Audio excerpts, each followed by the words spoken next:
my favorite part of the game. Analyzing all of the league matchups week to week. You can't win! Get him a body bag! Finish him! It is a bit above average. I said this sucks, and basically so do you. And discussing the boom, bust, and hidden gem players throughout the league. We ain't found shit! What the hell is Brett Favre doing here? I'm in town to play the Dolphins, you dumbass. Dan Marino should die of gonorrhea and rot in hell. Laces out. Touchdown! And here's your host, Allow myself to introduce myself. David Harbatkin. Hello and welcome to the Center Fantasy Football Podcast for week... what week are we in? We're week 5. I am your host, David Harbatkin, being joined by Mr. Gazel Lutsky. Say hello. Oh, yes. Welcome to the Google Talk Podcast. Yeah, we're trying something new this time. So we're using Google Hangouts to actually communicate, to try to make Gaza's voice be a little bit more clear. So we'll see if that works. It is causing a little feedback in my ear, but whatever. I'll just try to get through that. In the meantime, there's a ton of stuff to go over this week in terms of the games. I will admit that I haven't watched any games. My weekend was quite busy. I woke up at, 6 in the evening. I did check the scores throughout the weekend, but I just really didn't look at any of the games. So if I have any commentary about what happened specifically in the game, Geese, you're going to just have to help me out. Like, oh, yeah, that guy got all of his scores on one pass or something. So I don't have any of that information. A lot shuffled around this week. We have a ton of 2-2 teams, log jammed in the middle. Some stuff shifted around at the top. But in the meantime, let's go over last week's games. Which one do you want to start with first? Let's take a look at, let's see, what's at the top of the list here? And let's start off with, why don't we go right to Eugene? Because he was very confident prior to your matchup. And I called it upset. I actually did. He didn't really like that, but turned out to be the case. Yeah. Well, this was the big game of the week. It was really, Eugene was in first place at the time. I believe it was in fourth. That is no longer the case, as the 1603ers win 166.66 to 126.66 over Dave's Secret Crush. The greatest quarterback of all time did not come through. In fact, getting more than 10 points, 11 points, less than his counterpart, Matt Ryan, who's actually been pretty much on fire the last couple of weeks. And a lot of people didn't come through on his team. So you had Michael Thomas only getting 8.7, 4.2 for Goodwin. Now, 34 points for Elliott, the newly acquired Ezekiel Elliott, who up to that point hadn't been doing that well. I mean, he was still doing fine. He was getting solid RB numbers, but he wasn't getting anything like this, although I think this was probably his first easy opponent. And the interesting thing is, in order to get Elliott, I don't think the trade quality that he gave in return, it was fair. It wasn't, it wasn't a ripoff, but what he actually did was hurt himself by giving away his wide receiver too. So there was nobody to, giving away the Allens, Keenan Allen and Javorius Allen. He no longer had a wide receiver too. He had Goodwin, who only got 4.20.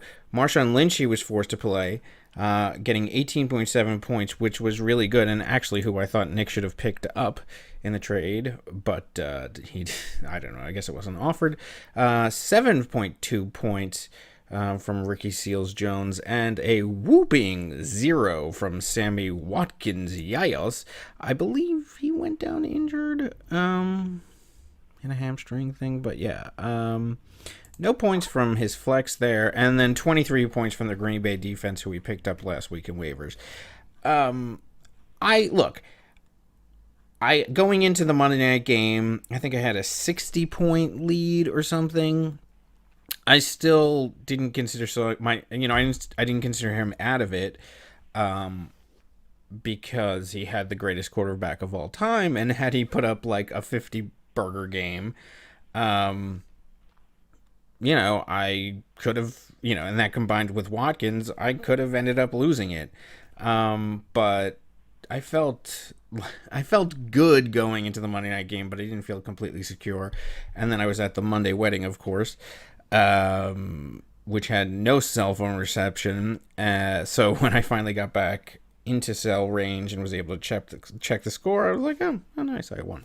But as far as the 1603ers go, 35 points from Matt Ryan, 21 from Ridley, 21 from Boyd, 30.9 from Melvin Gordon, a disappointing 9.40 points from Connor, 10.7 from Rudolph on the Thursday night, 14.9 from Fuller, who I believe went down with an injury at some point, 14 from Crosby, and 9 from the Jacksonville defense. But overall, I think, up and down, great performance by all of the players here on the 1603ers. I mean, the only single digits are the defense and John Connor, surprisingly enough.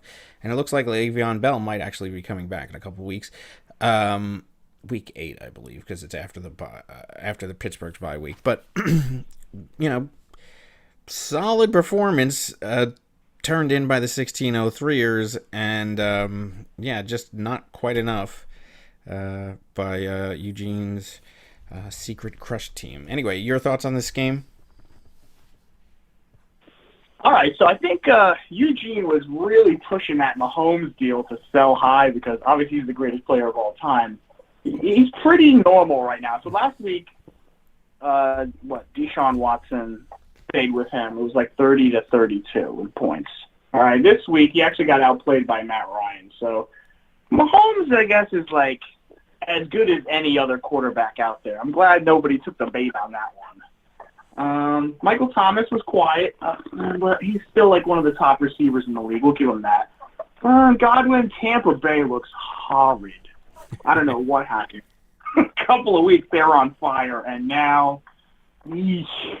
So this deal to trade away Keenan Allen, I'm going to closely watch how that plays out for Eugene for the rest of the year. That was pretty interesting. Elliott blew it up, but like you said, this is the first time they actually played somebody like soft. Marshawn Lynch was great, but technically I guess Nick should have traded for him. But Allen Lynch, I guess. Ricky Seals-Jones again. There's some holes in this Eugene super team. Like you said, the glaring goose eggs for the flex. I mean, what are you going to do when the guy gets injured? But flex, tight end. McCaffrey comes back next week, so he'll have a solid running back core. But the wide receiver flex tight end situation for Eugene's kind of interesting. Then you go over to the real competitive team, the 1603ers, which, of course, I had the foresight to call this upset. I saw this coming a mile away. I don't want to brag, but yeah, this is a 40-point blowout. I mean, the 1603ers stacked from top to bottom. And Connor's been like you had a boom week 1. He had like 34 points, but since then he's kind of been flat. You got to say, but it doesn't matter. What else coming back? Also, we have Ingram coming back. Oh yeah, you are just stacked up with people piled high to the ceiling to throw in there.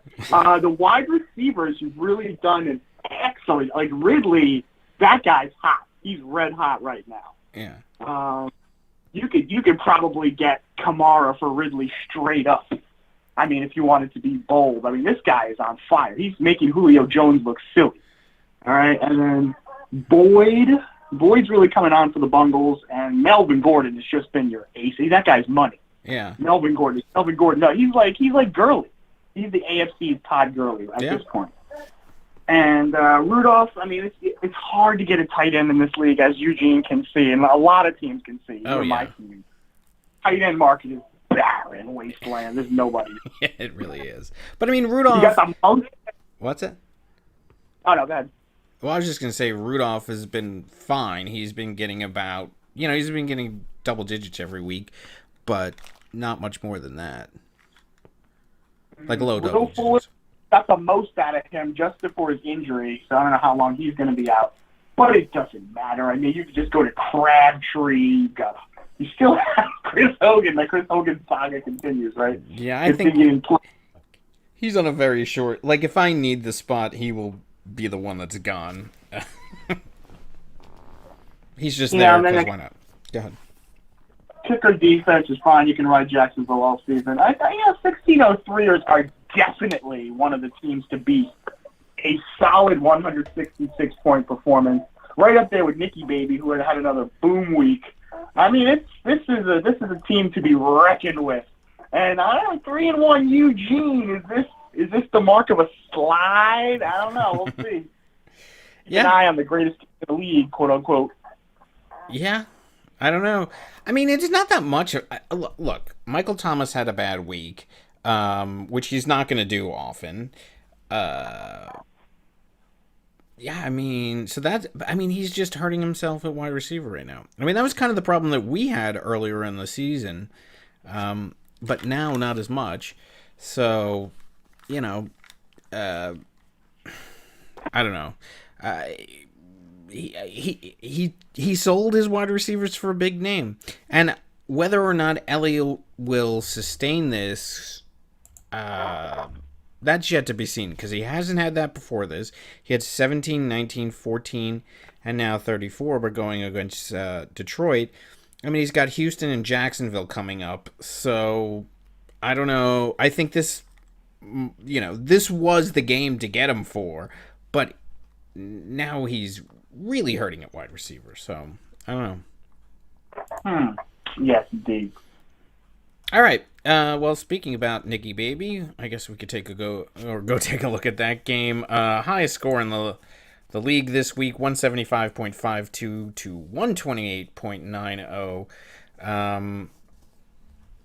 The Blues continue on a slide. Nicky Baby, like you said, this was one of the boom weeks, not one of the bust weeks. So only 18 from Rodgers. He's been kind of disappointing, especially against a Buffalo team. Sterling Shepard has been coming on. What's been going on there? I don't... like I said, I didn't watch any of these games, but the week before he got 20 points. This week he's gotten 25.7. What am I missing? What's going on there in New York? I guess there's so much attention on Odell. He's just the guy in the red zone. Okay. I mean, he had 1 touchdown and 1 2-point conversion to add to that, but still 10 targets, 10 receptions, 77 yards. Yeah, I don't know. That's something that I was not expecting. Keenan Allen, now newly traded to Nick, 13.30 points, 25 from Gurley, his solid player. And then Javarius Allen, the player that he got in the trade that he shouldn't have, only got 6.7. Cook, who had another one of those like week 1 games, 31 points from him. 37.20 from Cooper Kupp on the Thursday night. I think Lombardi posted something on Facebook on Thursday night saying, well, looks like this week's over if Cooper Kupp is getting 37 points. 13 from the kicker and 5 from the Tennessee defense. For the Blues, I mean, look, he actually outscored Eugene this week by 2 points.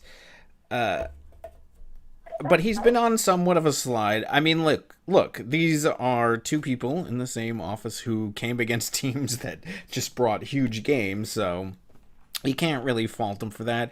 And we've always said that you want to be in that 120 to 130 range, more if you can. And they hit those marks, but I don't know. So 28 points, 28.7 for Rivers, 23.30 for Diggs. 17.8 from AJ Green, who did end up coming back. Finally, David Johnson actually does a decent performance with 18.20 points, 15.6 for Lewis. Disley didn't do Disley poo squat. He's now on IR, and it looks like he just is gone. 4.8 from Goodwin. I kept saying Goodwin before it was Godwin before. This one's Goodwin. Only got 4.8 points. 9 from Gould and 10 from the New England defense. Wow, Derek Carr had 41.58 points on this bench. And this Davis guy in Tennessee, look at that. 31.10 points on this bench. What happened there? Yeah, I mean, I don't know. What do you think? Well, let's take a look at this right now. So, let Lombardi post 128. I mean, that's pretty average in fantasy football. That's not too bad. But you're going up against a 175-point juggernaut.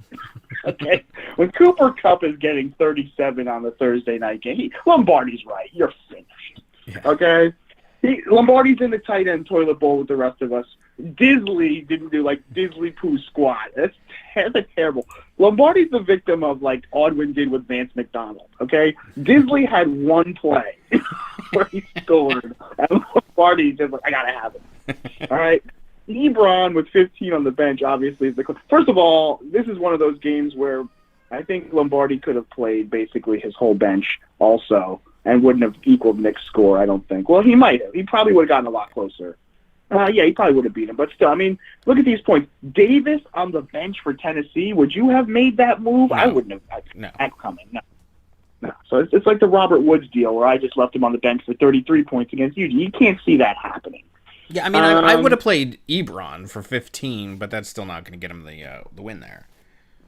No, but so Rivers is their solid fantasy quarterback. I mean, he's Phillip Rivers. He's always going to be there.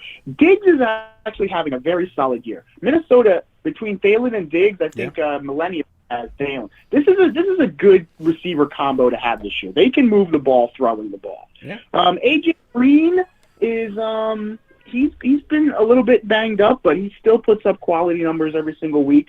Lombardi had to be sweating bullets with David Johnson. I mean, prior to this, he was a bust. Oh, yeah. I mean, what do we look? 16 points last week is respectable, but that was because of a receiving touchdown. But 6 and then 7. I mean, he's not the juggernaut that he was in 2016. But, his value is still there. Well, he has Ezekiel Elliott numbers prior to this week. I mean, basically, they've been about the same. It's just Elliott finally played Detroit. So, I mean... Yeah, I can see that. I mean, next week he's got at San Francisco and then at Minnesota. All right, David Johnson's going to be around for a while. Lewis is pretty solid. He's your classic RB2. Goodwin, what does Lombardi have for flex options here?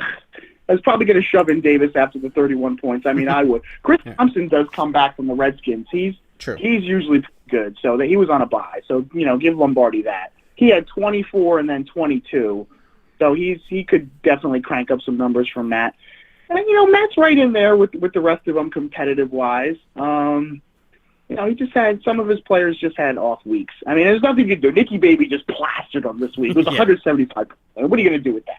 Yeah. I mean, and this is the kind of game that Nick had week 1 and then kind of disappeared. I mean, first of all, I don't think the trade had anything to do with any of this. I mean, look, he would have – if he didn't make the trade – he would have been playing Ezekiel Elliott, who would have gotten 30 points instead of Allen's 6. Actually, Nick would have scored more had he not made the trade. Yeah, he had over 200 points.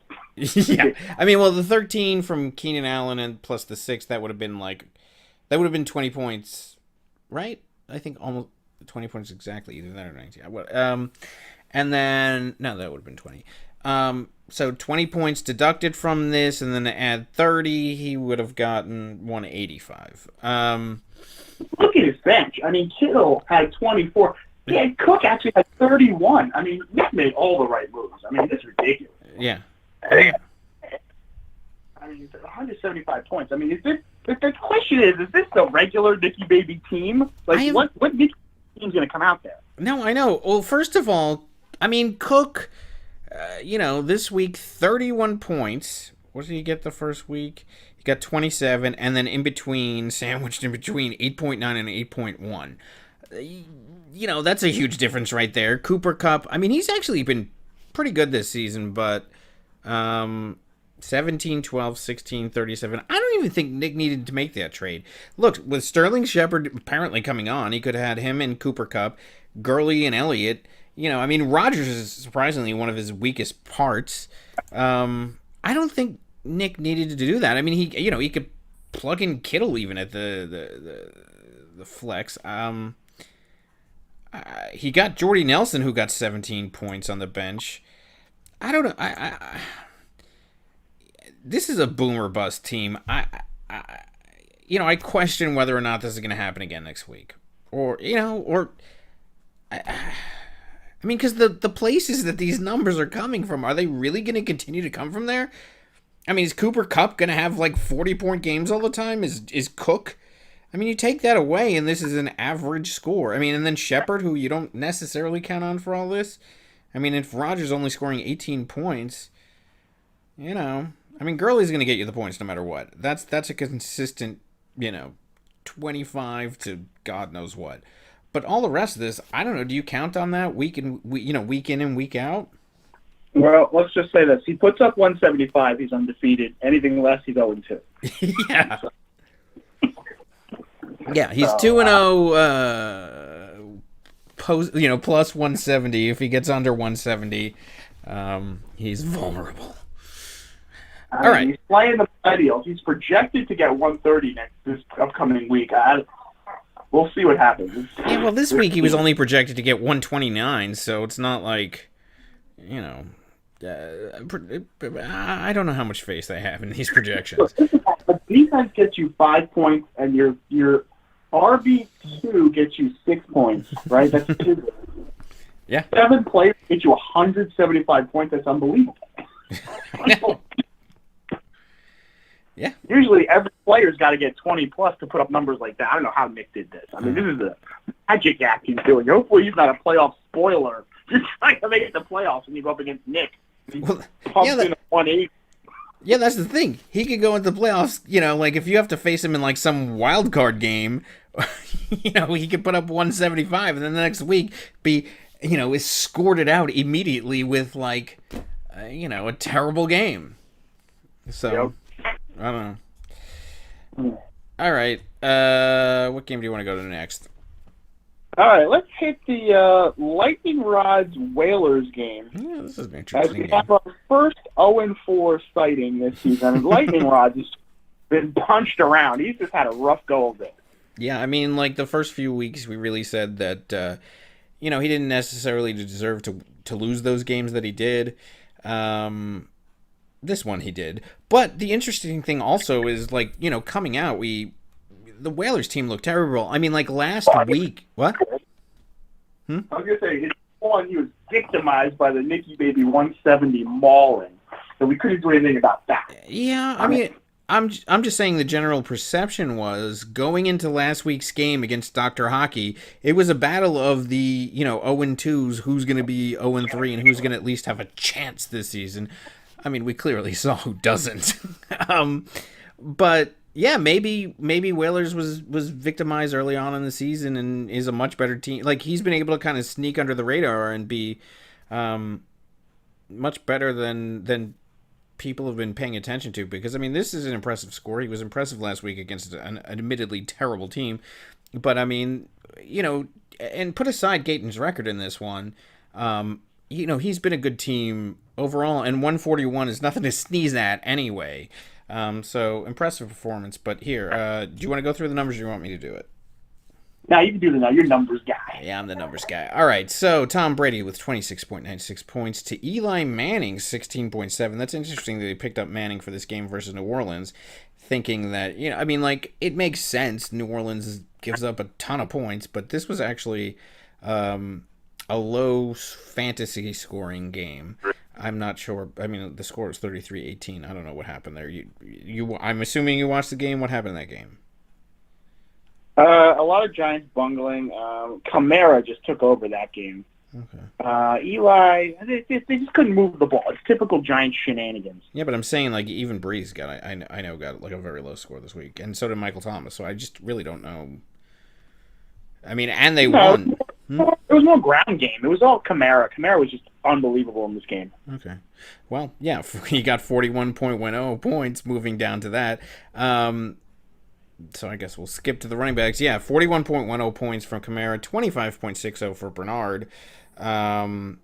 So that was really a bulk of his points, as opposed to Lamar Miller, who only got 4.9 and 10.7 for Tevin Coleman, who has not been that good of fill-in for Devonta Freeman. Julio Jones with 26.30 points to Antonio Brown 17.2 and 10 for Smith-Schuster compared to 11.4. Didn't the Whalers offer you Antonio Brown for like Deshaun Watson and DeAndre Hopkins or something ridiculous? It was, yeah. It was. I mean, value-wise, I mean, that's a little bit much. I think that's outrageous. Well, especially Antonio Brown this season. I mean, what has he even done? Like, that Steelers team is not that great. 24, 15, 17, 17. I mean, like, you know, Houston had a bad first week, but ever since then, they're getting like 20 points in their sleep, all those guys.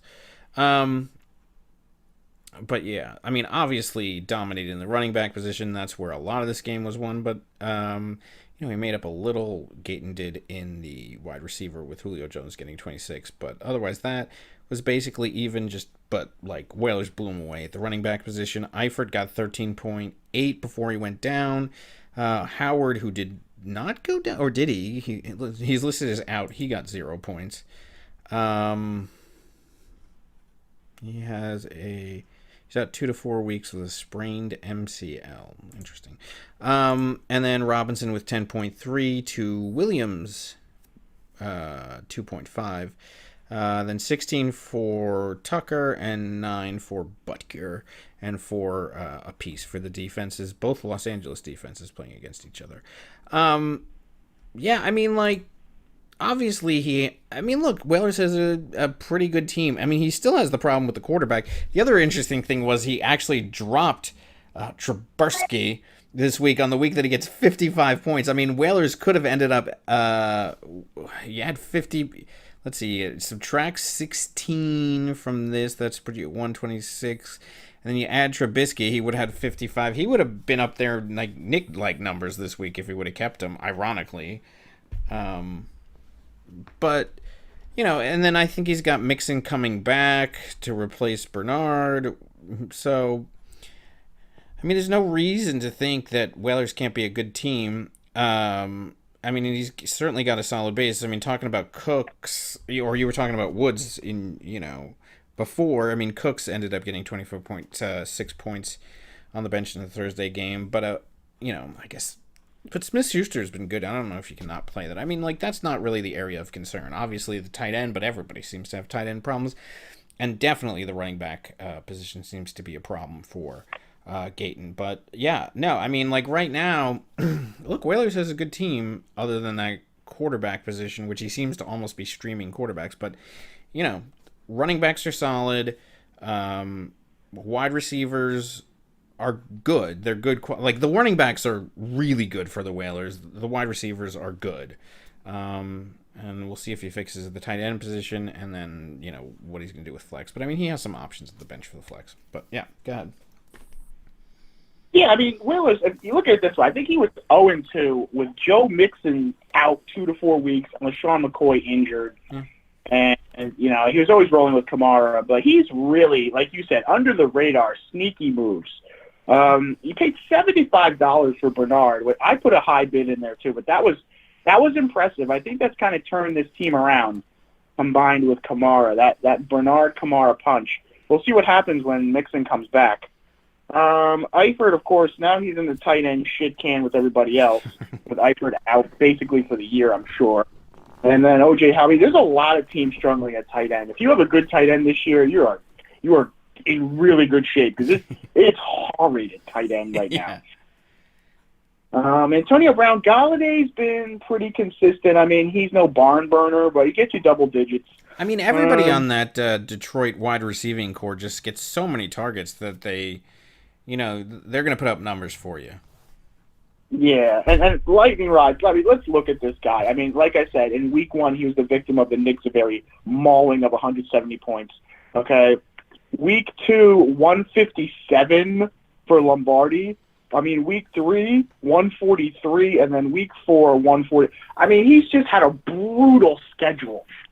I mean, you got to put up that many points just to win in any given week. That's a brutal schedule. I'm sorry. That's brutal. I mean, he's got to have the most points against in the league. Oh, I mean, I haven't looked at it, but let's see. Let's take a quick gander at the points against. I mean, yeah, it's the Lightning Rod, 612.46 points against. I mean, the next closest is Dr. Hockey at 566. Although I don't think Hockey is losing because of the because of the amount of points that scored against him. But yeah, like and then the lowest point scored against is Nick and Jamie with only 443. So we're talking about they've had like almost 200 less points scored on them in the first 4 weeks than the Lightning Rod. So, I mean, that certainly says something. Yeah, I mean, this is no make God win great again team. This is a competitive team that's just gone against stiff competition right out the gate. I mean, you just can't. Every week it's just the guys are bringing it. So he's got to catch a break. Hopefully not this week. He doesn't catch a break this week against me. But next week maybe hopefully he'll catch a break. The Tom Brady's a solid guy. I mean, Julio still got 26, and Ridley's been coming on strong. I mean, who would have thought that Julio Jones would be like the second best receiver in Atlanta right now? I don't know what's going on over there. Schuster, whatever. I mean, this is where he gets killed. The running back tandem, like Tevin Coleman is no Devontae Freeman. Let's just say that right out the gate. I mean, he's been out for a couple weeks now, and he's just been getting whatever out of the dumpster numbers. I think Jean-Luc Richard, Captain Picard, out of the dumpster for me got 6 points. I mean, Coleman is the starter on the Falcons, and he's getting 10 points. So and Lamar Miller has been historically horrendous. I don't even know why he's in there. Let's take a look at some possible explanations. Is somebody out or on a bye? I don't think so.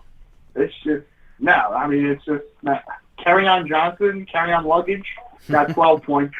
I think he's in there this week against me. You got to get Lamar Miller out of here. He's horrendous. So, I mean, Lightning Rods would have benefited. I think he's still got $207 in free agency, if I'm not mistaken. Yeah. He would have benefited from the Giovanni Bernard sweepstakes. I mean, this is what I don't understand. Teams hold on to their free agent money, and their record goes to 0-4. You got to start spending. Yeah. I mean, the bank account, the bankroll looks good. You got the Scarroll, but you're 0-4. I mean, so what do you want to do? Howard with the injury is out. What are you going to do about that? And, Robinson, I mean, that Chicago offense really put up ridiculous numbers this week. I mean, it just seems like that's how the NFL is this week. Quarterbacks are throwing for thousands of yards a game. And the next game, they throw for like 25 yards. So you just it's boom or bust.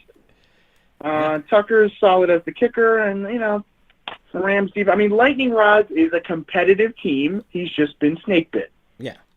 Although this week, this was his worst performance of so far, and this is Whalers' best performance so far. I mean, that part has happened to the Lightning Rods consistently, where everybody's best performance it seems is against the Lightning Rods.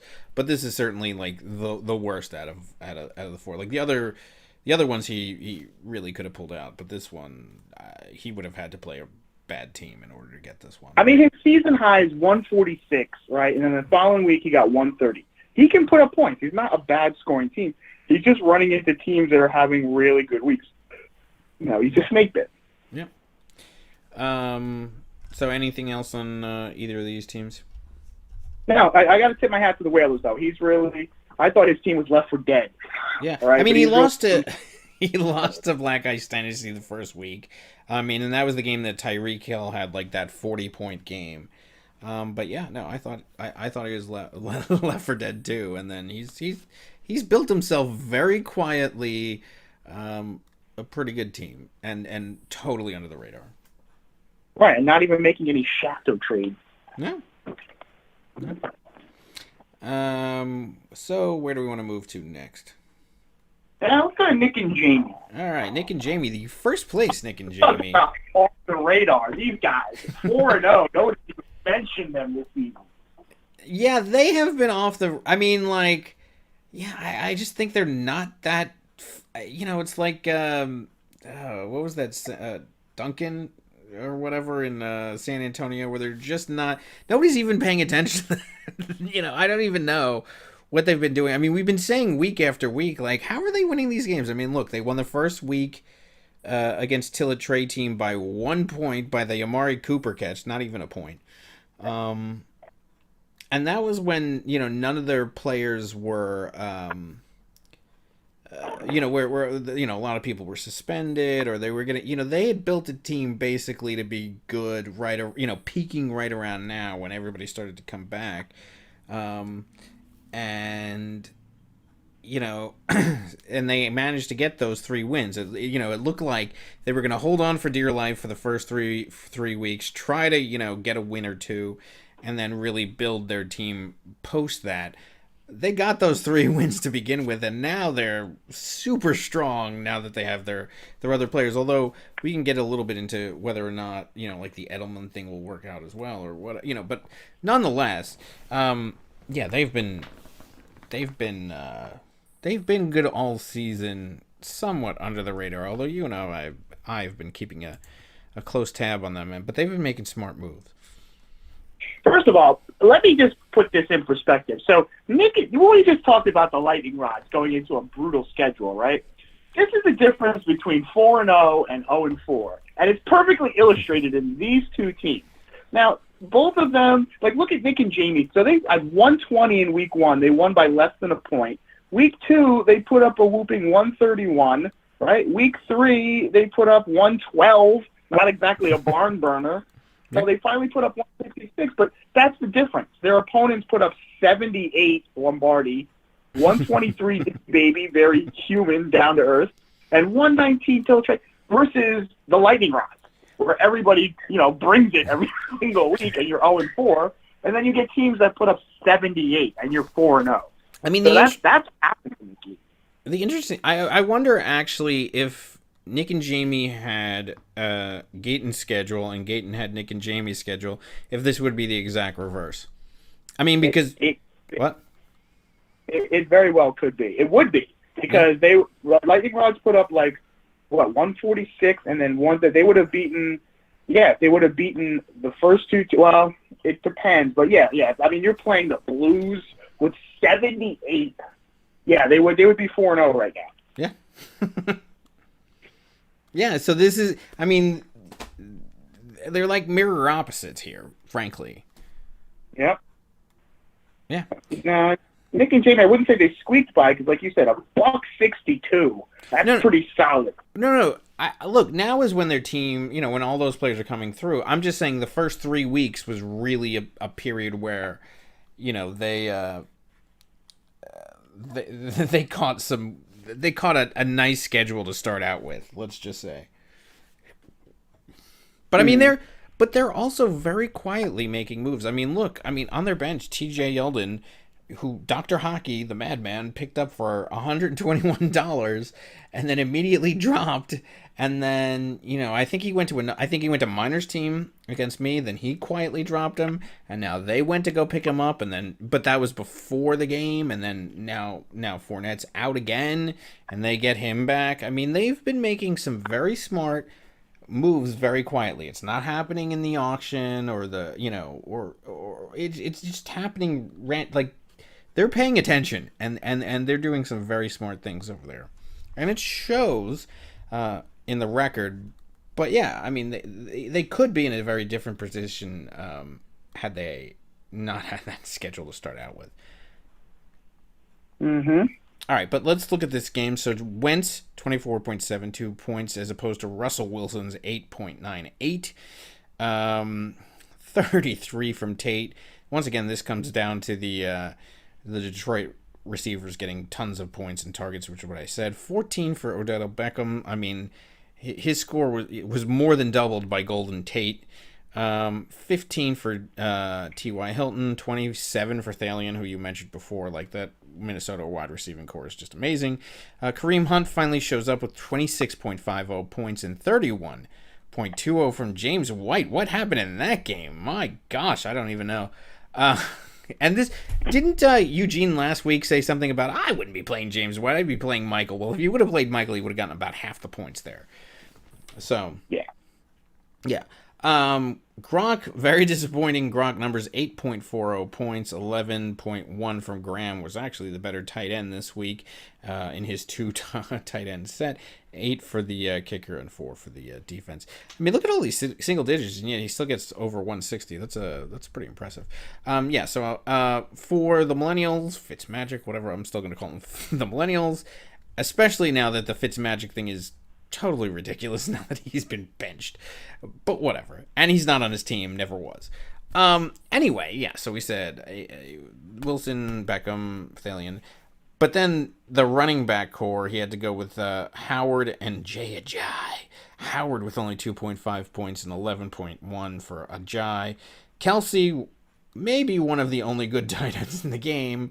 I mean, and you'd think this is a big tight end battle. I mean, first of all, Nick and Jamie have 2 of them. Didn't, or maybe equaled the one, Kelsey, who seems to be far above anybody else. Aguilar with only 7.2, and then 16 from the kicker and 14 for the defense, which really is what I wouldn't say kept him in this game. But, I mean, you take away those kicking and defensive numbers, I mean, this is a pretty poor performance by the Millennials, who's been playing well lately. And then the ironic thing, interestingly enough, is Howard got 2.5. We've been saying, what is he doing with this Tariq Cohen Howard? Like last week, and it looked like he was to start both of them. But this week, actually, Cohen gets 30.40 points. So interesting. I don't know. All right, so solid performance by Nick and Jamie. So Carson Wentz coming back is finally getting his feet under him. But like you said, anybody in Detroit right now is putting up ridiculous numbers. They're a numbers machine, okay? Forget about it. Hilton, I think that was a good move. Luck is having a pretty good year. Fantasy-wise, anybody who owns, like, Colt offensive players, you might be surprised pleasantly. Although he's out now. I guess he has a hamstring injury. Yeah, he's out for the Thursday game, but okay. He's a good guy overall. I think he's going to have a pretty solid season. Ironically, I offered Nick and Jamie DeAndre Hopkins for Rob Gronkowski all the way back in week 1 straight up. And sometimes fate works in your favor. They declined the trade, and I was like, oh, man, I missed out. But Gronk since then has been very quiet. Yeah. Teams are double covering him, and he's not doing shit. So we'll see what happens when Josh Gordon and Edelman come back, if that frees him up. But he hasn't done anything. And he's like a premier elite tight end. So Nick and Jamie are almost in the tight end shit can with everybody else, even with Gronk. That seems to be their only quote-unquote weakness because, I mean, James White, 31 points. My God, this guy. James White, everybody. That's the difference between sticking with your guy, Nick and Jamie, and millennials benching your guy, 30 points Cohen on the bench. But I think... So that's... yes. I also think this is a very interesting case of James White is not a big name at running back, but he's been really good this season. I mean, 15 points the first week, 15 the second week, 14 last week, and then 31 this game. I mean, you know, he's not a guy that you're like, oh, what, you know, I mean, he's James White. But he's been getting really good numbers, and then, you know, you have the Lombardi mentality of, you know, David Johnson. He's like, he's a name. He's so great, but he's been underwhelming. You know what that reminds me of? So you just mentioned the James White numbers. Yeah. Here's the Zeke numbers, 17, 19, 14, 34. Mm-hmm. For Zeke, who you'd have to pay out the nose to get, right? And then what did you just mention for White? Yeah. He's like a Ezekiel Elliott performer. Yeah. They have a Elliott, literally. If you compare the numbers side by side. Yeah. That's ironic. And then, but then when, you know, if you went to Lombardi and I'm like, I'll offer you James White for David Johnson, there's no way we would take it because of the name. But you look at the performance this year, or if anybody offered, you know, James White for Ezekiel Elliott, I don't think people would take it because of the name. But, the performance is there. And I think even just historically, I think that's been one of the things that has made Nick and Jamie such a good team throughout the years is that they are not beholden to names. They will put, you know, players in there that get points that people aren't even necessarily thinking about. Mm-mm. I mean, if you look forward to their lineup next week, I mean, they've got Edelman coming back. They've got, this team is poised to put up some points. This is next week's battle against the Whalers is one of the top matchups of the week. I'm going to be looking forward to. Yeah. So, but any other thoughts on this game? No, I mean, hats off again to Nick and Jamie. They are just they've made all the right moves, and they're 4-0, well deserved, well played. Yeah. All right. Moving on to Black Ice Dynasty versus Tilla-Trey team. This was an upset. This was definitely the upset of the week. I thought Tilla-Trey was going to take this, but that did not happen. The original projection was 129 to 114 in favor of Tilla-Trey, but it went the other way. Black Ice Dynasty gets 132.60 to Tilla-Trey's 113.06, led behind the 49.30 points for Goff. Versus only 17.86 for Roethlisberger, 14 for Hill, 14.6 for Hill, 11.9 for Evans, 13.4 for Landry, only 8.6 for Marvin Jones, somebody who did not get fed in that ridiculous offense over there in Detroit. And then Drake and Henry are the running backs, 2.6 and 5.1 versus Saquon and Carlos Hyde, 22.14.20, 21.2 points for Ertz, 10 for Njoku, 6.4 for Demaryius Thomas, and 10.30 for Lockett. He finally had to take out Burkhead now that he's actually injured and put in Lockett. But and then 14 points for Bryant and 4 for the defense, 12 for Houston, and 8 for the kicker in Los Angeles. The interesting thing about this is, this is the same pretty bad team on LeVar that LeVar has been having. It's just when he wins, he has that one guy who just does something ridiculous. The first week it was Tyreek Hill, and this week it's Goff going for nearly 50. But other than that, and then, okay, Ertz is the other good guy, but other than that, these are very pedestrian numbers. But you take away the 49, this is like a sub 100 game. Don't get me wrong, Tilla did not have that great a game this week either. But, Minor, he was led by Goff this entire week, the way I look at it. But what are your thoughts? Well, LeVar Minor, again, he benefited from the Thursday, ridiculous shootout game. Ertz he's got one of the few tight ends that has actually produced consistently. Ertz is solid. Yeah. That's the other one.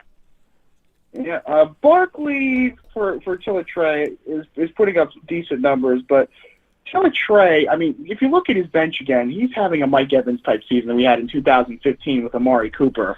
This is by one point, right? So you sit his ass because you're tired of it. You're pissed, and then he puts up 26, so he definitely could have used that, right? And look at his thing. It's Mike Evans all over again. 2 points, you sit him. When you sit him, he gets 21, right? And then he gets 3. He might have played him or he might have sat him. And then he gets 26. You don't know what to do with this guy. Yeah. What a headache. What an absolute headache for him.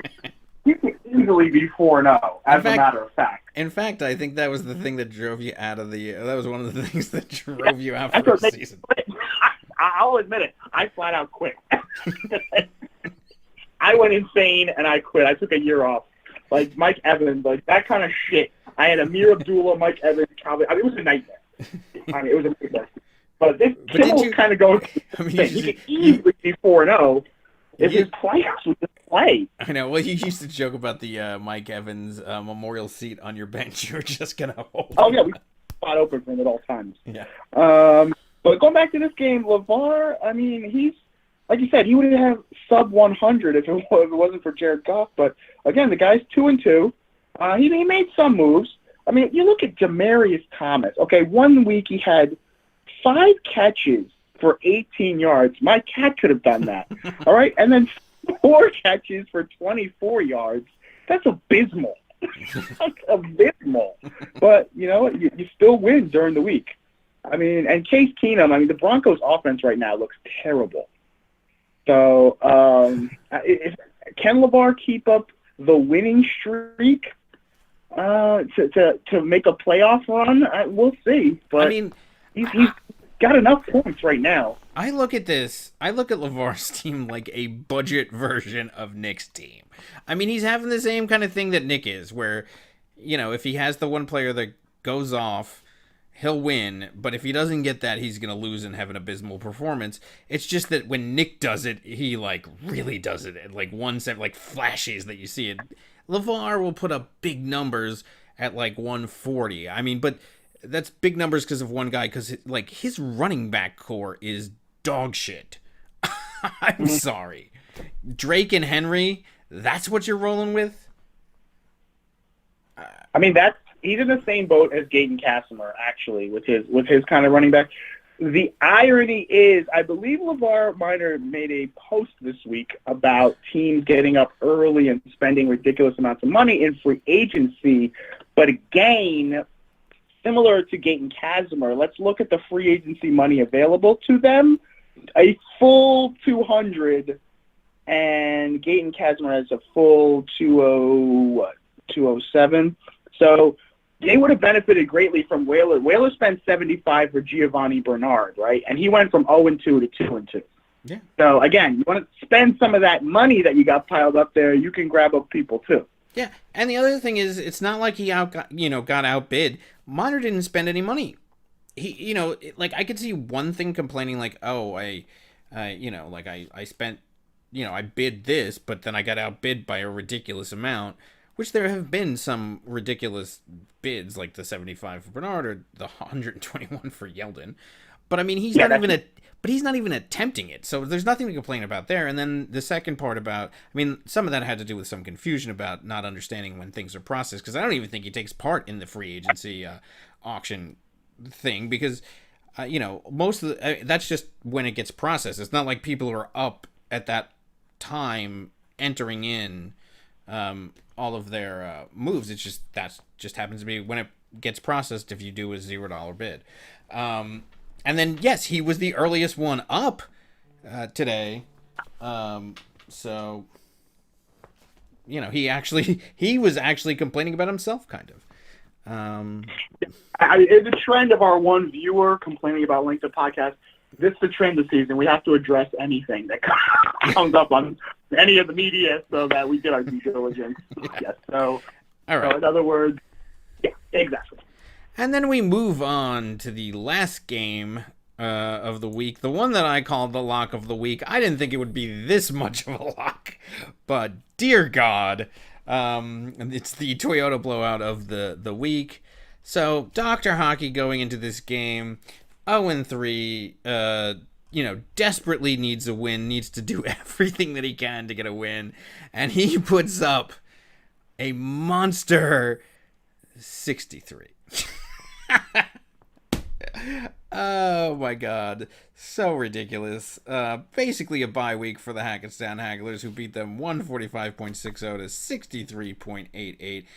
The initial projection was 118 to 116, but ended up being nowhere near there. I don't even know where to start on this dumpster fire of a team. Make Aldwin great again. This was your game. I'm going to let you talk about it. You could talk about your team. You could talk about... we'll definitely both talk about his, but we could talk about this game right now. Well, first of all, I feel for Dr. Hockey in the Leonard Fournette situation because I'm in the same boat with Dalvin Cook. I mean, there's just injury plagues. You don't know if they're going to play. I threw him literally at the last second before the game started. He ends up with a whooping 2 points. I mean, there's nothing you can do about that. I mean, is the guy going to play or not? I just want to know. You have to wait until game time. You take the risk. Hockey did the same thing with Fournette, and actually Fournette is out, I think, the next coming week. Yeah, but this is why he should have held on to Yeldon, who he spent $121 on. True. I will give him that. Yeah, it was a little hasty dropping Yeldon like that. But he is a madman. We have to give him that. Yes. Last week, his player Lindsey was ejected for fist fighting. Interesting. He got 2 points. This week, he gets 15 points. And he's lucky he got those 15 points. Otherwise, he's looking at a sub-50-point mockery. And we're really turning up the whooping laughter on him. But 63 points, and when you're 0-3, I mean, you got to get aggressive and make some moves. I mean, he's made some moves, and he's spent some money. He's just doing it in insane ways. And then dropping the players after he spends all the money on them. Look, we both laughed at him last week about the. We got at him, but somebody was going to pick up Vance McDonald after that game. Hockey just goes right in and takes the bait. Like, come on, guys. You had to have seen that was one play. He pushed the guy down and ran for 75 yards. He's not going to do anything for the rest of the season. I mean, come on. Let's be honest. He's the backup fucking tight end. Yeah, and then meanwhile, it was 9.20 points for Vance McDonald. Was one of his better scores on that team. Third highest score on the team. In fact, higher than the quarterback. But, yeah. I mean, Ted Ginn Jr. is like a $2 hooker passed around to every team. You've had him. Garbage. 0.10. I think if you look at fantasy-wise, isn't that the lowest you could possibly get? You can't get it besides 0, right? Obviously, and negatives. If you did anything, one rushing yard out of your wide receiver, that's the lowest you could. I mean, that typifies hockey season. His flex got one rushing yard. On a catch or a fumble, one rushing yard. Mm-hmm. Interesting. Obviously, Breeze didn't bring it. If it wasn't for Devontae Adams, oh my God, I don't even know what the score would look like.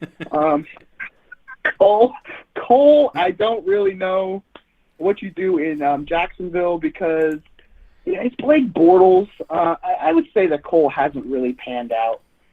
Whereas other teams, you look at their wide receivers and their running backs and you focus on that area. Hockey's the first one where you have to focus on his team as a problem area, from top to bottom.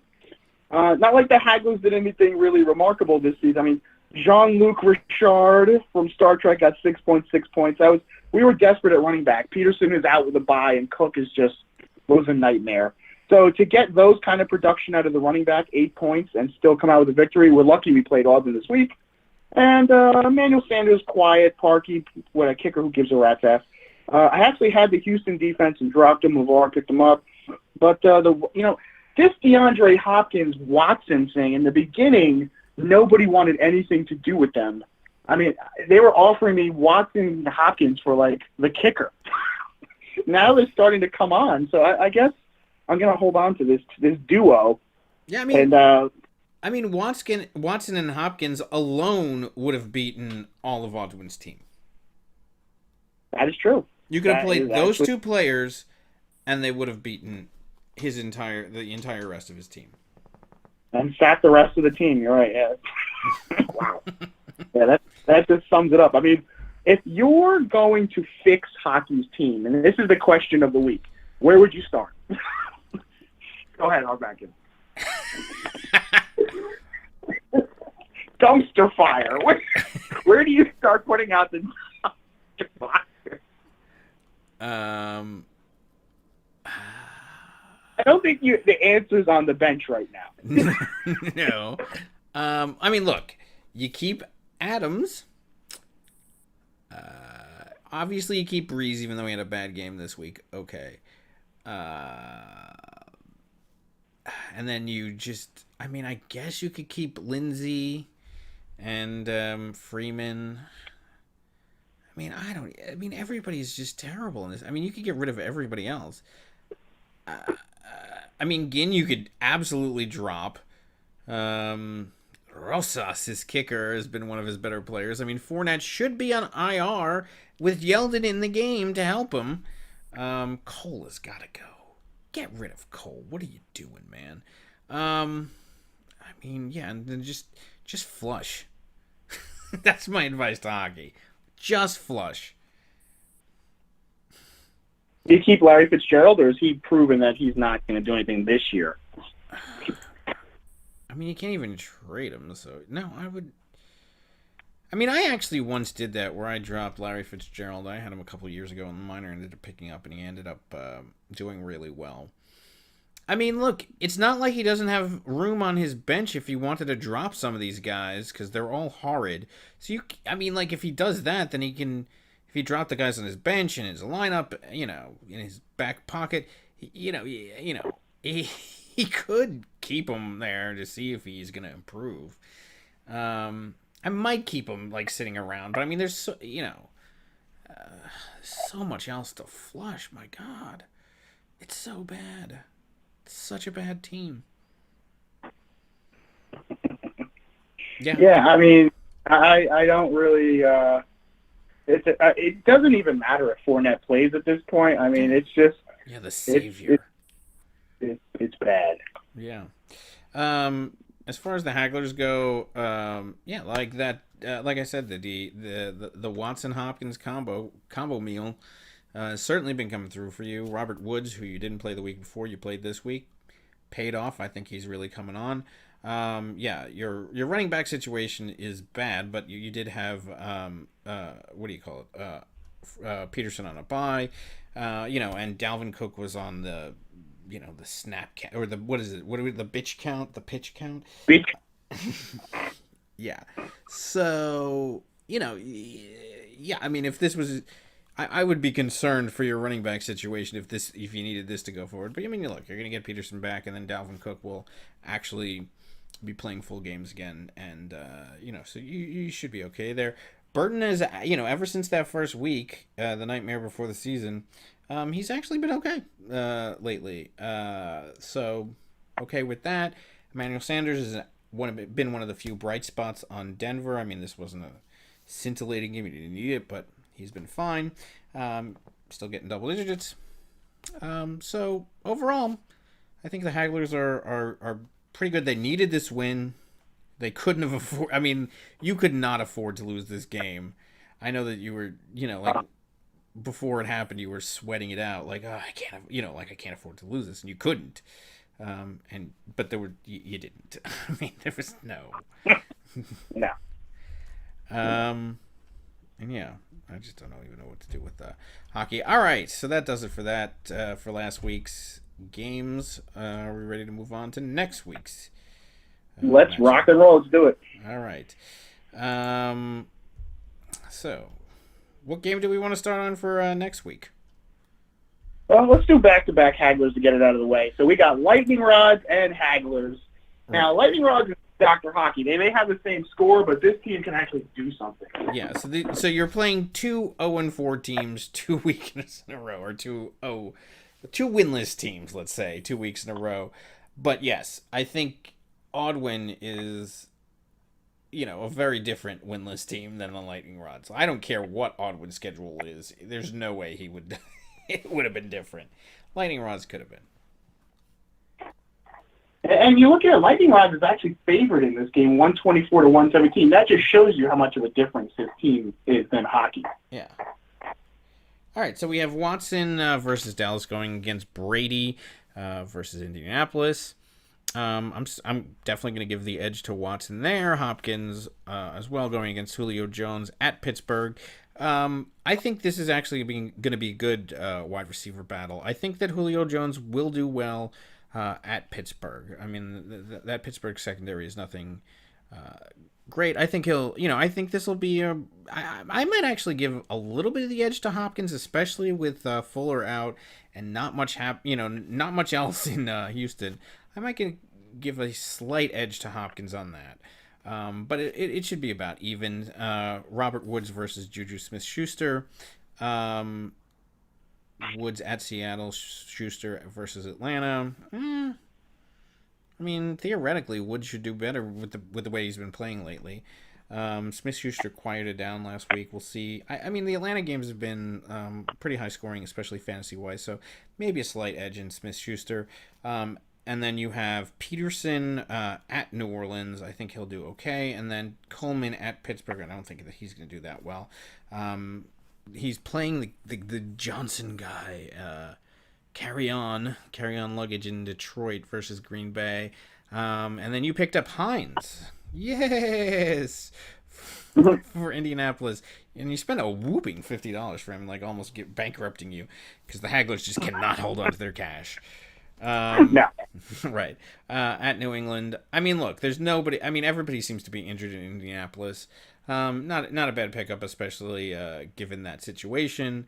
And given the situation on your team lately, you also spent some money on Azuma, who, interestingly enough, is the Eifert replacement, which I think is a good pickup. I mean, given that you've had Burton, but I mean, Burton's been on a bye, or is on a bye this week, so good pickup, especially for this week. And then I got news for you. I mean, like, I have no idea in this league because people don't want to trade unless it's for names or whatever else. But Azuma might be a good guy to pick up, you know, like that you might be able to work out how to trade with somebody for, if they're willing to like actually look at the value rather than the name. But I mean, Eifert has been doing pretty well. Cincinnati is doing pretty well, so I think Azuma, you know, is should be a good person to trade for if you actually want the numbers and don't need the name. Going against, yeah, but well, because there's also Croft is the other tight end, so I'm not sure who Cincinnati's going to actually go to. well, we'll see. I'm not saying make the trade right now. I'm just saying like it's a possibility down the road if he does have a good game. Maybe you do that. Otherwise, you could have a Vance McDonald, Jesse James situation. So we'll see. I don't know. Anyway, he's going against Safarian Jenkins. I'm still going to give. Look, I'm giving the running back edge to the Hagglers. I'm giving the wide receiver those less than the running back edge. The tight end, I'm still going to give to the Hagglers. Then you got Brown, who's been on fire ever since I dropped him like an idiot. Going against Cleveland versus Cooks at Seattle. I think Cooks will do well and will actually match up well against Woods. You got Suckup versus Tucker. Tucker is actually a good kicker. And then the Carolina defense versus the Rams defense. Obviously, I'm going to go with the Hagglers on this game. I think there's many more weapons there unless something, interesting happens. But, go with the Hagglers. I always have to go with myself. But, this Lightning Rod team, I mean, so this could be a very favorable matchup for him because my team really doesn't put up the kind of numbers. Like, we're not in the 170s like Nick. So this is a team, I mean, if he finally gets a reasonable opponent, like Lightning Rods can actually do some damage in this one. So I'm going to keep my eye on this one, but I'm going to favor myself in this one. Obviously. Yeah. All right, moving on to the next game. Who do you want to go with next? All right, let's go right down the line to the Slaughterhouse. 1603 years against Dr. Hockey. I mean, if he thought 145 was a beating, wait till you see what happens over here. For the team that got 166 last week, if I wasn't even going to bother to field the team, I mean, this is the blowout of the millennium. I mean, this is horrible. I mean, for Dr. Hockey to get this is back-to-back whoopings coming up. I mean, he's not even projected to get 100, by the way. Although he still has Fournette in the lineup. Okay, so you have Matt Ryan at Pittsburgh versus Drew Brees versus Washington. I think, I think I'm going to favor Ryan there. Ridley versus Adams. This is the one of the few matchups that actually is a matchup, but I'll even give it to Adams. Why not? Adams going at Detroit. Especially given that. Boyd versus Miami versus Cole at Kansas City. You give Boyd, I think, the advantage there. And then Melvin Gordon versus Oakland versus Lindsey at the Jets. You got to go with Gordon at the advantage there. Connor versus Atlanta versus an injured Fournette. I'm going to give the advantage to the man that's playing. I don't know if he's going to put anybody in there, so I can't really make a judgment there. Rudolph at Philadelphia versus McDonald versus Atlanta. I got to go with Rudolph there, even though, like I said, he's been getting about, low double-digit numbers. I don't think Vance McDonald is the whatever. And then right now you have Ingram versus Washington, the running back coming back off the injury versus Teddy Ginn, the wide receiver who ran for 1 yard last week. I'm going to give the edge to Ingram. Then you have Crosby at Detroit, Rosas at Carolina, and the Jacksonville defense at Kansas City. Actually, so that might be a problem for the Jacksonville defense because those games have been pretty big scoring. So I don't know if the defense is going to be that great this week versus Dallas at Houston. So I never pick myself. And I will say this about the 1603ers, just historically, we have lost in trap games from, time in memoriam.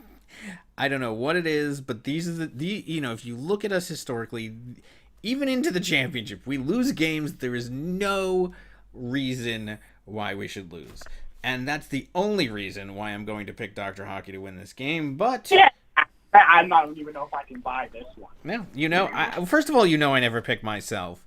And second of all, that's the only reason why I'm going to pick Hockey. But, all logic says to do the other.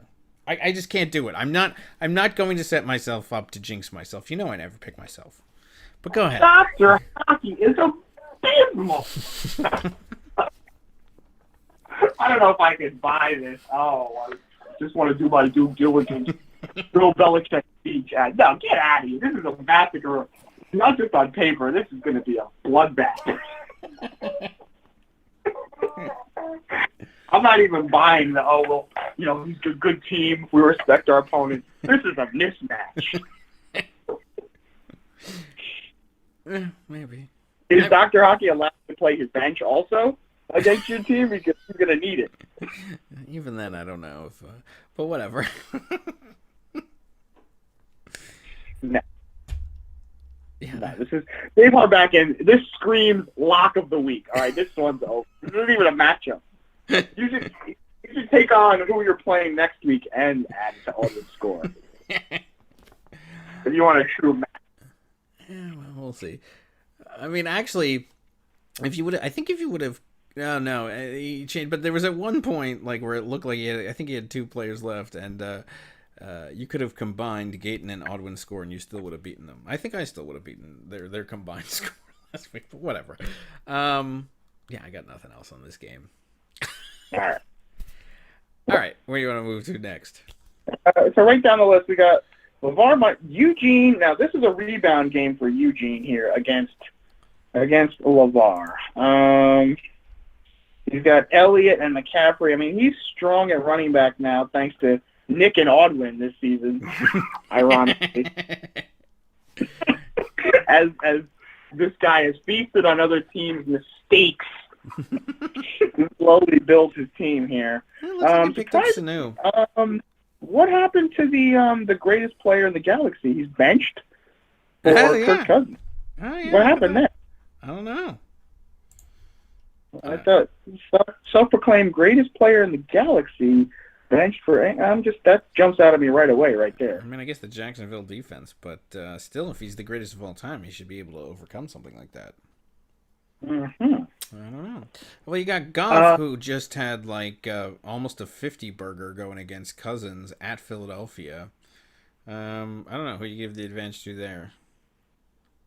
Goff against Seattle. I mean, you've got to give the advantage to the Rams' offense right now. They're just on fire.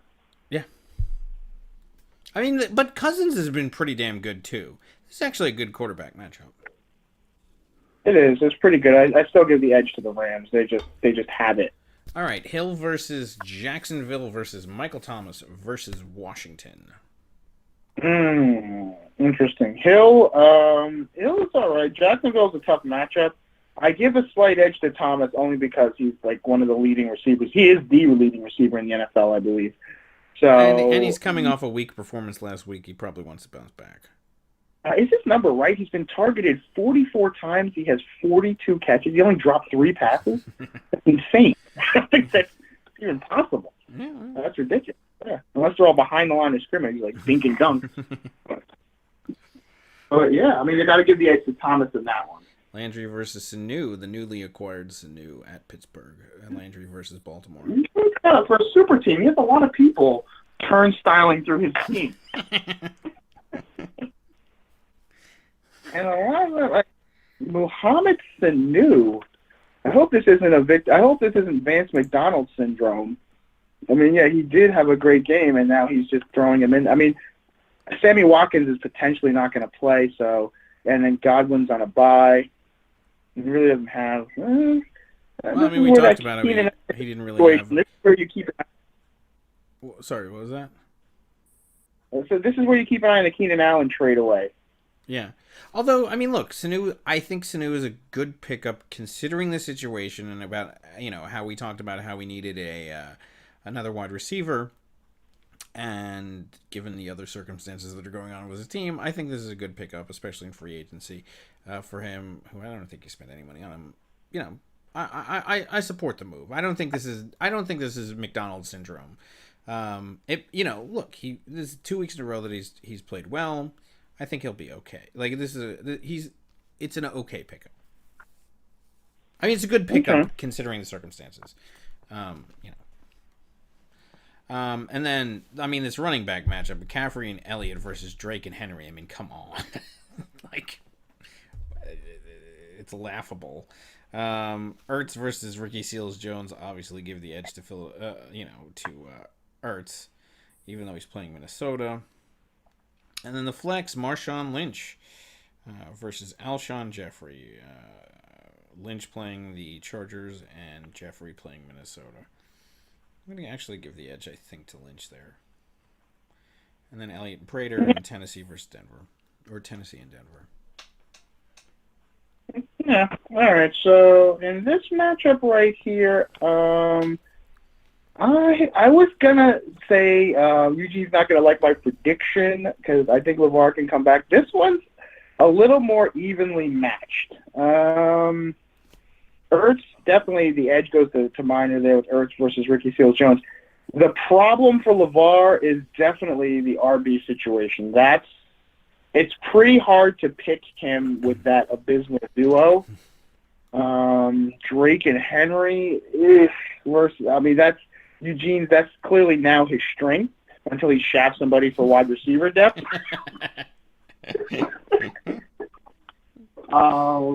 And the wide receivers are pretty solid. I mean, Thomas is always solid. I mean, Sanu wasn't a bad pickup.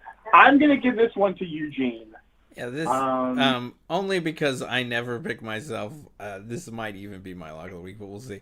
But yeah, no, Eugene. LeVar might be able to win, given his. He's one where he's had like one player go off ridiculously. But here's the thing. I think Eugene has the players that can kind of keep up with that. I mean, look, if Goff gets 50, I think Cousins can get 40 maybe. I don't think that one or two players is going to be enough to overcome Eugene's team, who I think, and then you just take that, you take the X factor that sometimes wins Miner's games every once in a while, and then you add the fact that, he's just going to blow him away at running back anyway. I mean, I think that, Eugene is clearly favored to win this game. I agree with that, yep. All right. Moving on down the line. Let's do some Nicky Baby versus Fitzmagic and/or the Millennials. This is a good game. So you got Aaron Rodgers at Detroit versus Russell Wilson versus the Rams. I got to give the edge to Rodgers there only because, of the matchups. But, also Wilson is not that good. And then Keenan Allen versus Odell Beckham. Allen playing versus Oakland. Beckham at Carolina. I'm going to give the edge to Allen there because of the matchup. And then Cooper Kupp at Seattle versus Thalian at Philadelphia. I got to give the edge to Thalian at Philadelphia. Gurley at Seattle. Doesn't matter. I'm going to give the edge to Gurley versus Ajay. And Allen at Cleveland versus Empty. I'm going to give the edge. Once again, I always give the edge.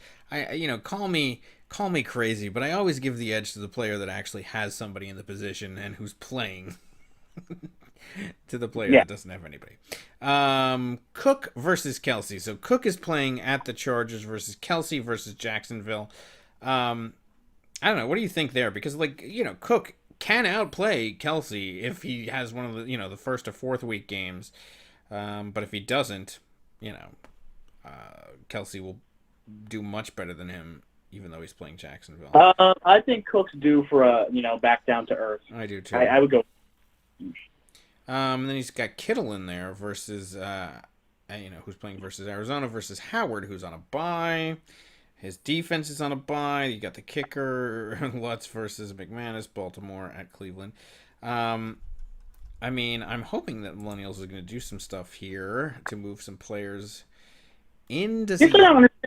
Unless you're absolutely certain that Sterling Shepard is out, how do you yank him out?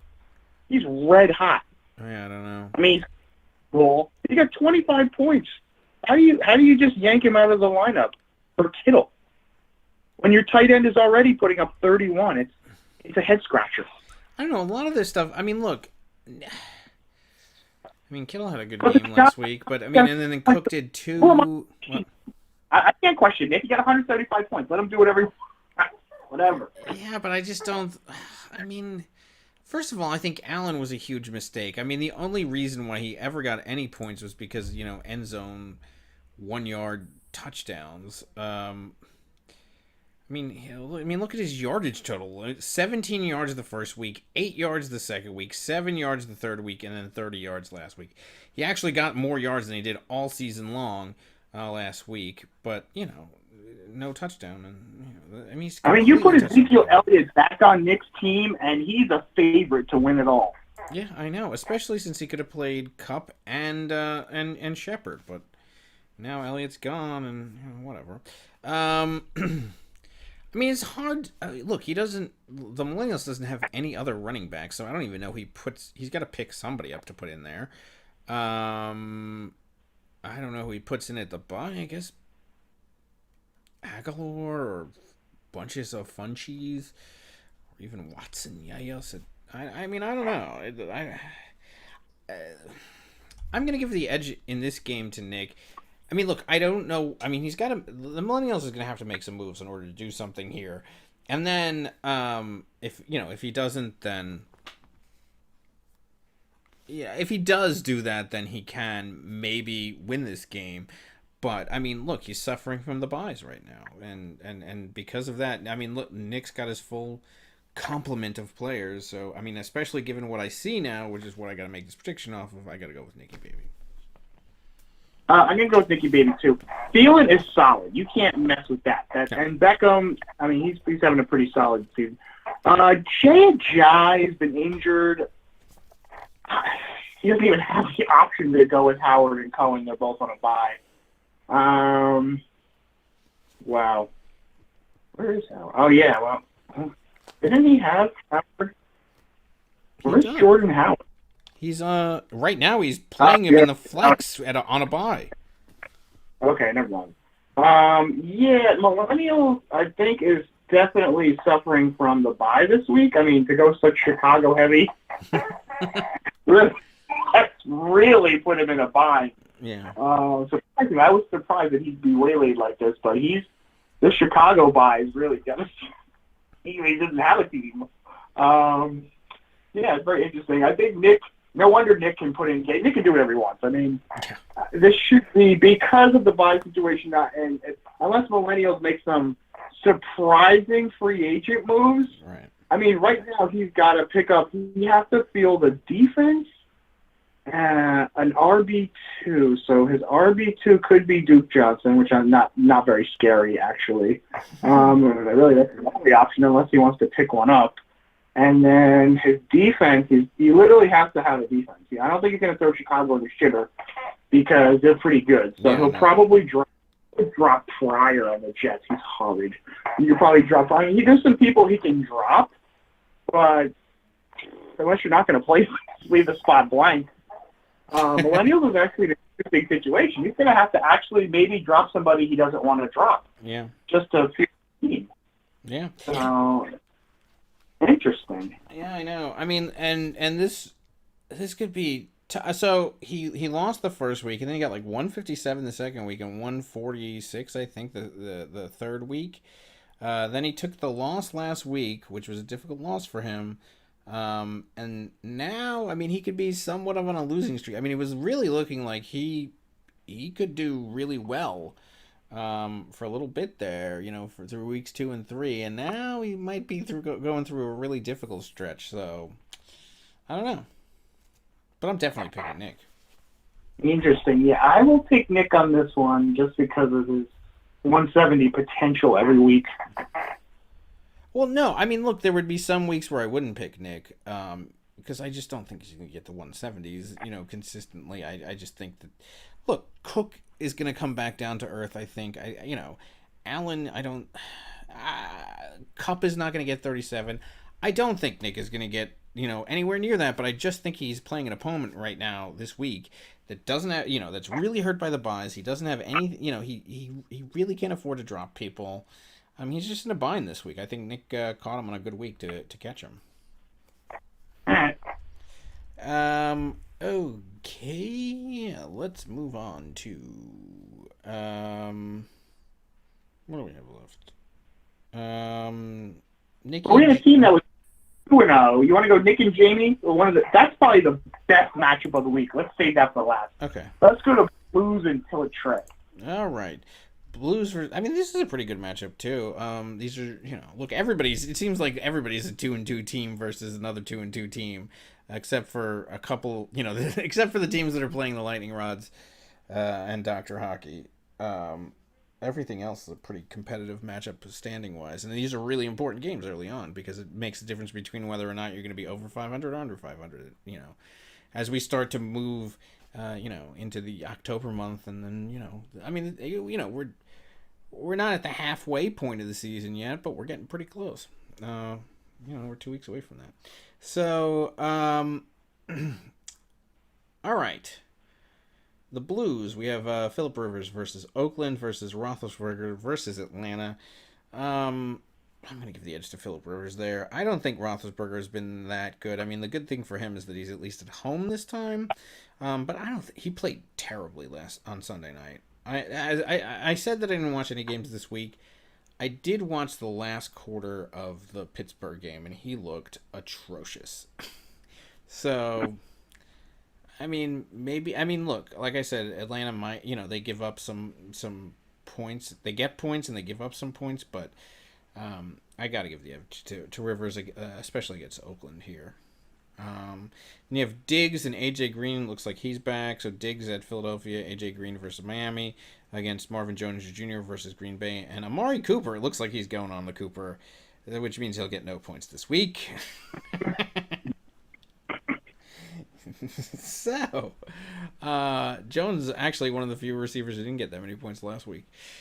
For Detroit, I'm definitely giving the wide receiver edge here to Lombardi. Then you got David Johnson and Deion Lewis versus Saquon and Carlos Hyde. I'm going to give the edge. So Barkley at Carolina, Hyde versus Baltimore, Johnson at San Francisco, Lewis at Buffalo. Look, the matchups I think favor Lombardi's running backs. I just think that the running backs for Tillett are better. So I'm going to give him the edge there. So I'm giving the edges. So quarterback edge to Lombardi, wide receiver edge to Lombardi. I'm going to give the edge in the running backs to Tillett Trey. Tight end Ebron versus Jordan Reed. Ebron playing at New England on Thursday night. Jordan Reed at New Orleans on Monday night. I'm going to give Reed the edge, I guess, I think. I don't know. And it looks like Lombardi's playing Davis at Buffalo. I mean, after a 31-point outpouring last week, and he's going against Buffalo. How could you not play him? I think that's the right play to make. And then Lockett versus the Rams. I'm definitely giving the edge to Lombardi there. And then Gould is the kicker, and Bryant and Philadelphia and New England as the defenses. All right, I'm going to go with Lombardi. Now, normally I would second that, but Lombardi, what concerns me is the 78 points. And Tillett Trey can, beat that. I'm not worried about Tillett Trey overcoming 78 points. Lombardi did get 128 last week, and Tillett Trey got 113. Because of that, I'm gonna, lean towards Lombardi. I'm just concerned about the games where they get sub 100. I want to see what's happening there, because that would have even just beat Audwin. Audwin almost could have won a game like that. I'm going to say the Blues is going to put up 120, 130 again, so I'm going to go Blues. I'm going to keep my eye on Amari Cooper, though. I mean, Tillett, if he gets 1 point again or doesn't do anything, I don't know what Tillett's going to do with this guy. I like actually. I don't know what I would do with in a Mike Evans situation or a Amari Cooper situation. I mean, I think I would just get so frustrated. I don't think I would bench him though, because I don't want anybody else to get him, because it would piss me off when the other person had him and he did well. I think I would just create a memorial bench position for them, and they're just not playing. Oh well, I'm screwed. Mm-hmm. I'll just play one last bench spot. Also has Mike Evans on his team, just on a bye. I know, ironic. But the Mike Evans memorial position is actually taken up by Mike Evans. I guess that's why he has to play him. Yeah, no. Look, it is possible for Tillett Trey to win this game, but I'm certainly giving the edge to Lombardi. I think that I think the matchups for another ability is rare or slim, but that's what gives me pause. Yeah. But I'm going to pick Lombardi in this one. No, I am too. All right, that moves us on to the last game of the week. the one that you want to talk about, Nick and Jamie versus the Mighty Whalers. I do agree this is a very good game and a really interesting matchup. All right, so the projection right now is 127.79 to 135.18 in favor of Nick and Jamie. No, sorry, in favor of the Whalers, excuse me. 55% favorite for the Whalers at this point. Let's look at this. All right, so interestingly, Cam Newton going versus the Giants. The Giants last week who held Breeze to under 10, I think 8 points. Going against Flacco with his rotating turnstile of quarterbacks this week, he decided to go with the defending championship quarterback. I mean, that's a recipe for greatness, as we've all seen. Yeah. And Joe Flacco at Cleveland. I think just for that, I might pick them, making championship-like decisions. Okay. I actually might give the edge to Flacco in this game. Legitimately, jokingly, but even legitimately. Tate versus Brown. So Tate versus Green Bay and Antonio Brown versus Atlanta. I think Antonio Brown will do okay in this game just because of the high-scoring nature of the game.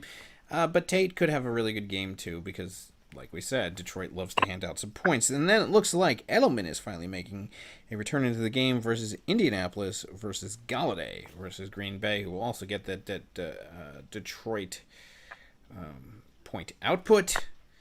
Do you think Edelman... Okay, so I actually... What are your thoughts on Edelman this game? Because I wonder, first of all, that New England offense doesn't scare me, first of all. Second of all... it's his first game back. Does that mean that he's going to try to get him the ball more often? Does that mean that maybe he's a little rusty? I mean, what do you think about Edelman in this situation? Well, right out the gate, I think they go out of their way to get him the ball, I'm sure. Now, what this means for Nick and Jamie, is Edelman like a monster? Is he going to have like a Brandon Cooks-like impact? I don't think so, at least not early. So I think a lot of the hoopla around Edelman, because they picked up Josh Gordon and the other guy, I think Corey Davis? Coleman. Coleman, right. Mm-hmm. Corey Coleman. It's intriguing what the Patriots are doing. Like, if I'm Edelman, why are you picking up all these guys? I'm coming back next week. What does that mean for me exactly? So with Gronk struggling, I can't read the Patriots right now. If James White's the only one I actually want to have on that team.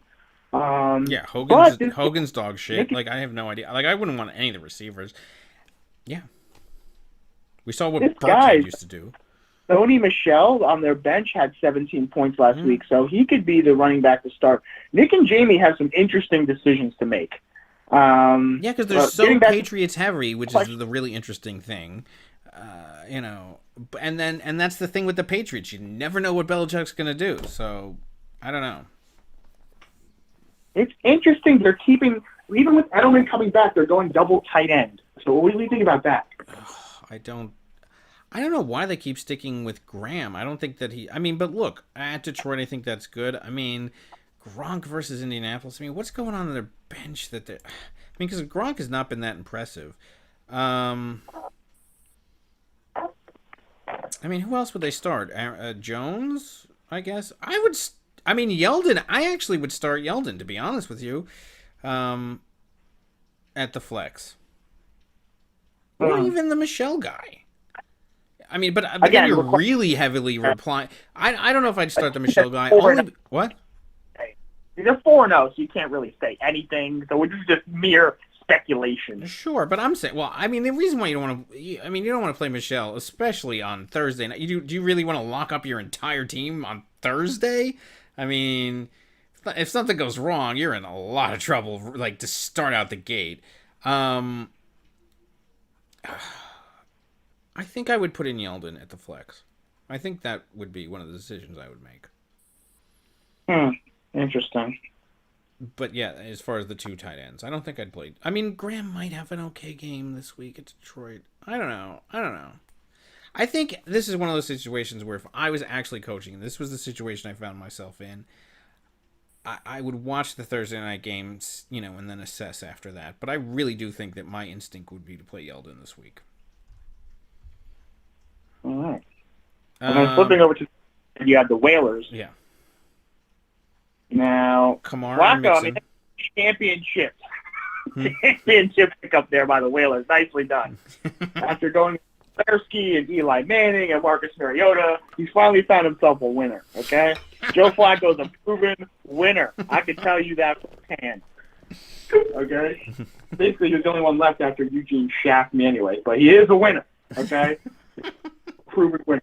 Antonio Brown has been underwhelming, surprisingly. Galladay has been all right. He's been, get you double digits. He's been whelming. Galladay has been whelming. Well, this guy, Kamara, is just like, he's the Todd Gurley of this year. He is, but here's the question. How much do you think Ingram coming back affects him? That's actually a very interesting question. Does that eat into his carries? I'll be very interested to see how he does, because, I mean, if you look at his numbers, 43 and 41, those are quarterback numbers. Yeah. And then 34, I mean, good Lord, this guy. But with Ingram coming back and then Edelman coming back, both of these teams actually have somebody coming back that can eat into their touches. I'm intrigued. Mixon is back already. Yeah. He was only supposed to 2 to 4 weeks, so I guess he's hungry to get back onto the field. Mm-hmm. I guess you have to put Bernard. Frankly, Bernard has been better than I think Mixon has been when Mixon was in. I mean, like, what were Mixon's numbers the first couple weeks? I'll look at this. Right before 25 the first week, and then 9.7, I guess, which was the week they went down. No, Mixon. Okay, never mind. I take it back. Yeah, and then suffering from the same issues as everybody else at tight end with Hooper. So he picks up. Hockey.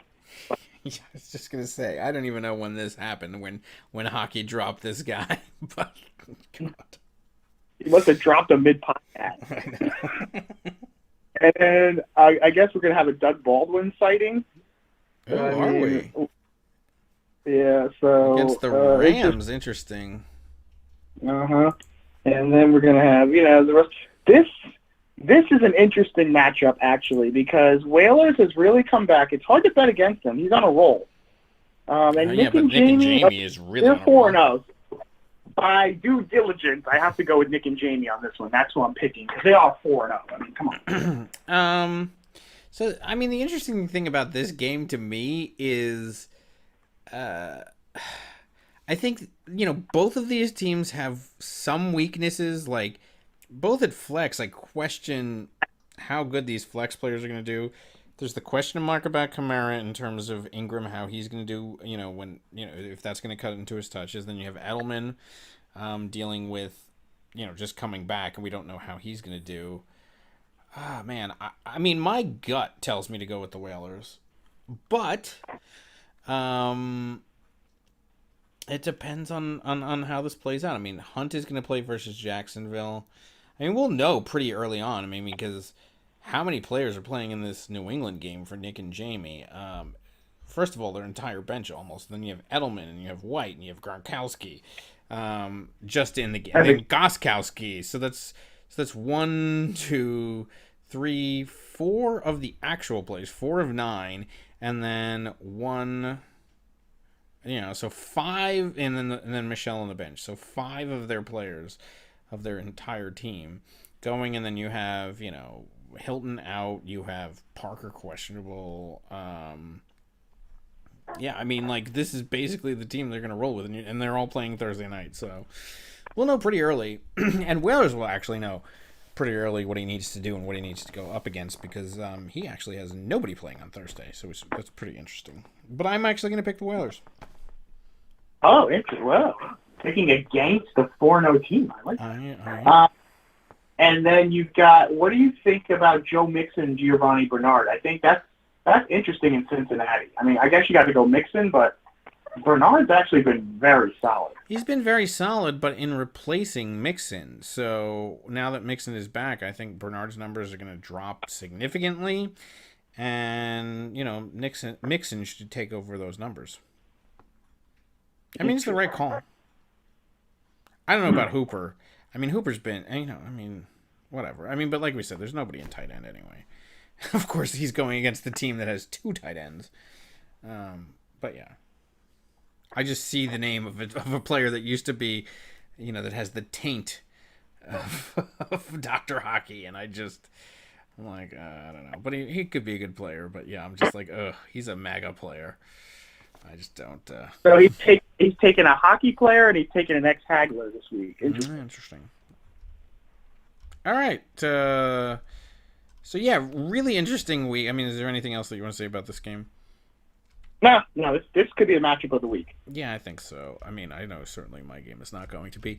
Yeah, so really interesting game. There's so many 2-2 teams going against each other. Actually, there's not. There's only two games with 2-2 players going against each other. You have Nick and Jamie going against the Whalers. You have Miner going against Eugene. All right, so what's lock of the week, upset of the week? Lock of the week is not even a question. It's, Three years over Dr. Hockey in a absolute massacre. Again, this could be a 100-point differential blowout. Well, because I don't really involve myself in such things, my lock of the week is going to be Dave's Secret Crush Eugene beating Miner's team. Upset of the week. I would hate to say this. I really don't want to say it, but Lightning Rods over the Haglers. Because this is the first time that, we don't score in the 170s. So, he's finally catching a break where the Haglers can get sub 100. It's been very common. And we always win one, lose one. So this could be a problem. So I'm going to take the upset of the week to actually be the Lightning Rods. Yeah, I mean, I actually, that is a possibility. I mean, I still think the upset of the week, I guess, technically would be the Whalers beating Nick and Jamie. Frankly, there's a lot of the lock of the weeks that I could do right here. I mean, I think Nicky Baby is almost the lock of the week against Fitzmagic because they're so, they're hurt by all the buys. But I'm not going to do that. So I'm just going to go with... so my lock of the week will be Eugene, Dave's Secret Crush, rebounding it, and my upset of the week is going to be the Mighty Whalers, making the undefeated defeated. And so poor Eugene no longer could be the 72 Dolphins that he was talking about. I know. Yes. All right. Anything else? I mean, this is an important week. I mean, all right, so, you have the 4-0 Nick and Jamie, and then 2-3-1 teams, the 16-0-3ers and Dave's Secret Crush, and then at the bottom of the barrel, you have Make Godwin Great Again and the Lightning Rods. The Lightning Rods do need this game, so if they are going to be the upset of the week, this is the time that they need to have it, because we're getting dangerously close. I mean, we've talked about, 7 wins, and it's almost impossible to make the playoffs. I mean, 7 is the cutoff. 6 is, even that is getting tough, but 7, and they're more than halfway to that at this point. No, you mean so 7 losses, 7 losses. That's what I meant. Yeah, the 7 losses. And you're out basically. Yeah, for the most part, you're so out. Right. So they're like 3 losses away from being out, and we're just in October, so they need a win this week. Right. So to say that they can run the rest of the table is highly unlikely. So yeah, now would be a great spot for a win. Yeah, which is why I think that the Haglers do have to look out for them, and I think it is an opportunity for an upset of the week. I'm not going to pick it, but I think that there is possibility to do there. I do think that the Haglers are going to win that game, but there is. It's very different than last week. Eliminated immediately. I think hockey will be the first team to be eliminated as soon as any team could possibly be eliminated. Hockey will be eliminated. Oh yeah, I mean, I think he's going to be like the Browns. I mean, look. I mean, if you just look at the score, I mean, he has 402 points for the season. That's more than 100 less than the next person, I think. Well, I don't know, more than 100 less than his cousin, who has 506. So, So, I mean, you look at the difference. I mean, like I said, you look at the record for the 2 teams that you've played, these 2 weeks in a row, 0-4 and 0-4, 0-3 and then 0-4. But the difference between the 2 teams it could not be more stark. I mean, 100 extra points for the Lightning Rods. And, and I think as long as the Haglers actually are mindful of that and and don't allow themselves to fall into a trap game and like treat this game seriously, I do think that they should be able to come away with a win, but you don't know. All right. Yeah, but good week, an important week as we move to October now. First quarter of the season is in the books. Yeah. It'll be interesting to see what happens from this point forward. Anything else on this week or anything else in general? Nope. We look forward to these matchups. Good luck, everyone. Yep. Good luck. See you next week. Bye-bye, everyone. All right. Peace out.